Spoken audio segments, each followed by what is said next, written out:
एकं शास्त्रं देवकीपुत्रगीतम् एको देव देवकीपुत्र एव एको मन्त्र तस्य नामानि यानि कर्मावपि एकं तस्य देवस्य सेवा हरे राम राम राम हरे हरे हरे कृष्ण कृष्ण कृष्ण हरे हरे। बोले योगेश्वर श्री कृष्ण भगवान की जय। आइए, स्वागत है आप सभी का अपनी इस भगवत गीता जी की जर्नी में, जिसका हम चलते चलते चैप्टर नंबर 12 पर पहुंच गए हैं, जो कि है भक्ति योग के बारे में। अब इस चैप्टर नंबर 12 में हम बात कर रहे हैं श्लोक दर श्लोक। इससे पहले हमने श्लोक संख्या 1 और 2 दोनों के बारे में जाना। श्लोक संख्या 1 में अर्जुन जी भगवान से प्रश्न करते हैं कि प्रभु, आपको वो सगुण रूप से जो भजते हैं वो, या फिर जो ब्रह्म रूप से आपको सुमिरन करते हैं, आपको उन दोनों में से अति उत्तम योगवेता कौन है। इसके बाद दूसरे श्लोक में भगवान श्री कृष्ण अर्जुन जी को उत्तर देते हैं कि जो मुझ सगुण रूप परमेश्वर को भजते हैं वे मुझको योगियों में अति उत्तम योगी मानने हैं। तो इस प्रकार से पहले और दूसरे श्लोक के बारे में हमने इससे प्रीवियस सेशन में जाना था। आज के सेशन में हम चर्चा करेंगे इसके आगे के श्लोक की।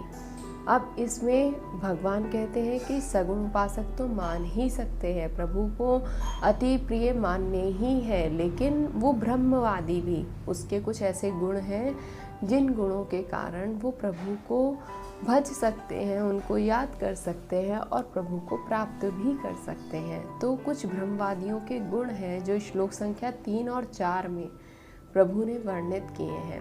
वो कुछ गुण इस प्रकार से हैं। सन्नियमेन्द्रिय ग्रामम सर्वत आचिंत्यम सर्वत अनिरुद्देश्यम कूटस्थम अचलम ध्रुवम अक्षरम अव्यक्तम और पर्युर्पासते। इनकी चर्चा प्रभु ने श्लोक संख्या 3 में की है। इसके मूल रूप में हम कहें तो आगे प्रभु कहते हैं कि परंतु जो पुरुष इंद्रियों के समुदाय को भली प्रकार वश में कर मन बुद्धि परे सर्वव्यापी आकथनीय स्वरूप और सदा एक रस रहने वाले नित्य अचल निराकार अविनाशी सच्चिदानंद घन ब्रह्म को निरंतर एक ही भाव से ध्यान करते हुए बचते हैं, वे संपूर्ण भूतों के हित में रत और सब में समान भाव वाले योगी मुझको ही प्राप्त होते हैं। इसमें प्रभु ने बात की है कि एक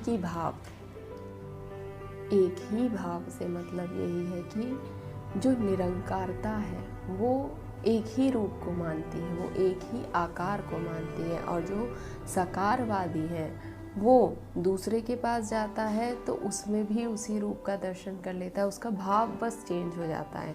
जैसे वो बांके बिहारी जी के पास जाएगा तो उसका भाव कुछ और होगा, राधा वल्लभ जी के पास जाएगा उसका भाव कुछ और होगा, राधा रमन जी के पास जाएगा उसका भाव कुछ और होगा, गोपीनाथ जी के पास जाएगा उसका भाव कुछ और होगा, और ऐसे ही वो द्वारिकाधीश भगवान के पास भी चला जाएगा तो भी उनसे लड़ सकता है कि आप हमें ब्रज में छोड़कर आ गए थे क्या। तो वो सकारवादी की देखने की दृष्टि है, वो भाव है, और जो निरंकारता है वो केवल एक भाव है, वो जो केवल एक ही रूप में प्रभु का दर्शन करना चाहता है। जो ये एक ही भाव से सब में देख ले, उस ब्रह्मवेता को भी प्रभु मिल ही सकते हैं। जो ये निरंकारता और सकारता है इसमें बहुत कुछ ज़्यादा भेद नहीं है।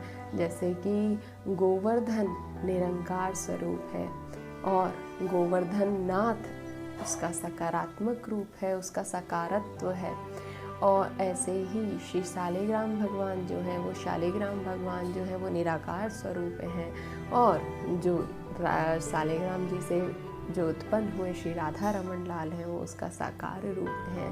तो केवल देखने की ही ये हमारी दृष्टि में थोड़ा सा अंतर होता है। अब इसके आगे जो सगुण रूप और निर्गुण रूप है उसमें श्री साधक संजीवनी के द्वारा जो दोनों में भेद किया गया है, जो दोनों में सूक्ष्म अंतर बताए गए हैं, उसके अनुसार जो आपकी सगुण है उसकी सरलता और जो निर्गुण है उसकी कठिनाई का जो अनुभव स्वामी जी ने उसमें लिखा है, उसके बारे में थोड़ी सी हम चर्चा कर लें तो वो कुछ इस प्रकार से है कि जो सगुण है, वो सगुण को मानने वाले, वो मन और इंद्रियों को साधने के लिए उनको ज़्यादा कष्ट करने की आवश्यकता नहीं होती, क्योंकि उनके लिए प्रभु का आकार होता है, उनकी लीलाएं होती हैं, नाम धाम ये सब आधार हैं उनका अपना ध्यान रखने के लिए, प्रभु में ध्यान बनाए रखने के लिए जो प्रभु ने लीलाएं की हैं। इसीलिए तो कथा में इतनी आसानी से मन लग जाता है। अलग अलग प्रभु की लीलाएं हैं जिसके बारे में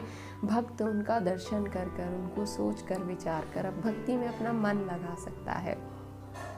और जो निर्गुण की कठिनता है वो इस बात में है कि मन और इंद्रियों के लिए कोई आधार ही नहीं है, केवल वो अपने तप के माध्यम से ही वहाँ तक पहुँच सकता है। और सगुण के लिए नाम धाम ये सब आधार है, उसका ध्यान कहीं इधर उधर ना जाए इसके लिए। दूसरा जो सगुण रूपी भक्त हैं, वो जो भक्त हैं वो सब कुछ भगवान के हवाले कर देते हैं। जो करना है, जैसा करना है, भक्त कहेगा प्रभु तेरे अर्पण है, जो करना है तुझे करना है वो करवा दे। लेकिन ज्ञानी को विवेक के द्वारा आसक्ति को निवृत्त करना पड़ता है, उसे आसक्ति से स्वयं निवृत्त होना पड़ता है। लेकिन भक्त कहता है कि आसक्ति आ तो सकती है तो जा भी सकती है, वो प्रभु के हवाले कर देता है उसको। और इसके आगे जो वो इसी तरीके से है कि जैसे आचार्य श्री रामानुजाचार्य जी के अनुसार दो प्रकार की भक्ति होती है, एक वाडाल की और एक वानरी। वाडाल की मीन्स कैट लाइक, जैसे कि बिल्ली अपने बच्चे को मुंह में खुद लेके चलती है जब तक उसका बच्चा इतना सक्षम नहीं हो जाता कि वो खुद अपना ध्यान रख सके। बिल्ली अपने बच्चे को उसी मुंह से पकड़कर उसको रास्ता पार कराती है, उसको चलना सिखाती है, अपने साथ लेकर चलती है।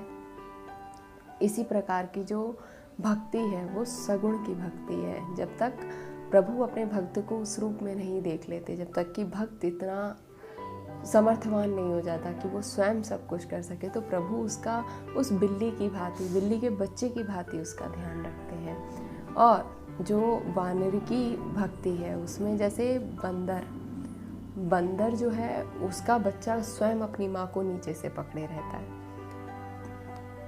कई बार देखा है कि जैसे जब बंदरी जो होती है वो छलांग लगाती है तो उसका बच्चा उसको नीचे से अगर उसकी पकड़ छूट जाए तो वो बच्चा नीचे गिर जाता है। तो इस प्रकार की जो भक्ति है वो निर्गुण स्वरूप परमात्मा की भक्ति है। जो निर्गुण की कठिनता है वो इसी बात में है।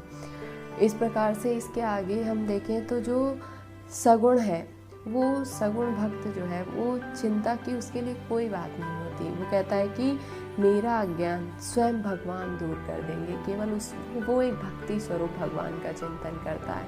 जैसे कि ध्रुव जी निकल पड़े, बस चल पड़े प्रभु का सिमरन करने के लिए उस भक्ति के मार्ग पर जब प्रभु सामने प्रकट हुए तो उनका मन हुआ कि मैं भी प्रभु की भक्ति करूं, उनकी प्रार्थना करूं। तो प्रभु ने स्वयं शंख फूंका और उनके कान पर रखते ही उनको सारा ज्ञान आ गया। उन्होंने प्रभु की प्रार्थना करनी शुरू कर दी, उनकी स्तुति शुरू कर दी। और लेकिन जो निर्गुण की कठिनता है वो इसी बात में है कि उसे ये सब स्वयं करना पड़ता है। आगे जो सगुण है उनका उद्धार भगवान स्वयं करते हैं, लेकिन जो निर्गुण रूपी भक्त हैं उनको अपना उद्धार का कारण भी स्वयं ही चुनना होता है, उनको उसी मार्ग पर खुद ही आगे बढ़ना होता है। अब भक्त जो है सगुण भक्त, वो अगर उससे कोई सूक्ष्म अपराध भी हो जाता है ना तो वो भगवान का नाम लेकर कहता है कि वो सब तेरे ही अर्पण है, तो भगवान उसके सब अपराध क्षमा कर देते हैं, उसके अपराध स्वयं दूर हो जाते हैं। लेकिन पर छोटे से छोटा अपराध हो जाने से जो ज्ञान मार्ग पर चलने वाला योगी है उसका ध्यान ये सब खंडित हो जाता है एक छोटे से अपराध हो जाने से। और जो सगुण है वो भगवान की कृपा का अनुभव उनको सहज रूप में हो जाता है। और जो निर्गुण रूप है उनको प्रभु की सहजता का तब तक अनुभव नहीं होता जब तक कि उनकी स्टेज इनलाइटमेंट तक नहीं पहुंचती है। वो उस स्टेज पर पहुँचे बिना प्रभु को सहज रूप में स्वीकार ही नहीं कर सकते हैं। इसके आगे जो सगुण रूप है उसमें जो कर्म है वो सब भगवान को अर्पण कर देते हैं। जब सब कर्म ही भगवान के अर्पण है तो उस कर्म के बंधन से वो स्वयं ही बचाएगा, तो वो कर्म के बंधन से मुक्त हो जाते हैं। और जो ज्ञानी है उसको तो अपने कर्म के बंधनों से स्वयं ही दूर होना पड़ता है, उनसे स्वयं ही मुक्त होना पड़ता है। सगुण के लिए विवेक और वैराग्य से ज़्यादा उसका प्रेम और विश्वास काम कर देता है, और ज्ञानी के लिए तो तीव्र वैराग्य और पूर्ण आसक्ति के त्याग के बिना उसकी मुक्ति हो ही नहीं सकती। इसके आगे पदार्थ का त्याग और प्रभु के चरणों में समर्पित कर देना, जैसे इससे पहले भी चर्चा की थी कि जैसे जो कुछ सामान खरीद के लाए प्रभु तेरे अर्पण, कार ली वो मेरी नहीं प्रभु आपकी है, ये घर मेरा नहीं प्रभु तेरा है। इस प्रकार के ये जो सगुण उपासक हैं उनकी ये जो कर्म के फल के त्याग की प्रवृत्ति है, ये सब उनको कर्म के बंधन से मुक्त कर देती है। और अगर निर्गुण उपासक थोड़े से का भी आनंद ले ले तो उसका विनाश हो जाता है। ये कुछ सगुण और निर्गुण, जो सगुण की सहजता और निर्गुण की कठिनाई है उसका थोड़ा सा जो वर्णन है वो इसके 9 पॉइंट बनाकर इस हिसाब से किया गया। बात की चर्चा की वो सगुण की सहजता, उसकी सुगमता और निर्गुण की थोड़ी सी कठिनाई, दोनों मार्ग में से कौन सा उत्तम है, कौन किस मार्ग पर किस कठिनाई का सामना करते और किस मार्ग पर किस सहजता का अनुभव करते हुए भगवान के चरणों तक पहुंच सकता है, उसका वर्णन इसमें हमने किया। इसके आगे इसमें इस पाठ की चर्चा करेंगे इसके नेक्स्ट सेशन में। तब तक के लिए श्री राधे।